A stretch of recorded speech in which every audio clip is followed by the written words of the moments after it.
we don't believe yet that Ottawa quite gets it. And we're not sure that they do get it. And for the sake of the country, Ottawa needs to start getting it very fast. Saying Bill C-69 doesn't work for Alberta and therefore doesn't work for Canada, Alberta Premier Rachel Notley took her pipeline fight to the Canadian Senate.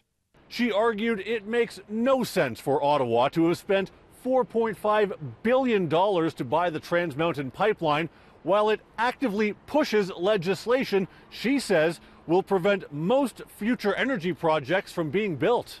I will give them credit for stepping in to buy Trans Mountain. But I also think that there's a high level of investor uncertainty that exists right now as a result of C-69 and the way in which it's written. She said the bill needs major tweaks, setting harder limits on the time it can take to do a review and ensuring the reviews take into consideration the number of jobs a project will produce. We don't build the country by dividing it. We build the country by rolling up our sleeves and working through tough problems together in a way that's focused on getting to a solution. But not everyone was on board with what the Premier was putting down. If you're trying to make Canadians believe a pipeline is in their best interest, you can lie as much as you want because there are no truth in advertising laws.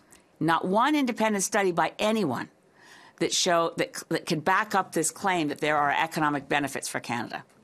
Again, this is by definition low value, but it's also very costly to produce. It's a bad product, economically speaking. In terms of the climate crisis, it's a disastrous product. So we've ignored the evidence that the Kinder Morgan pipeline is not in Canada's interest.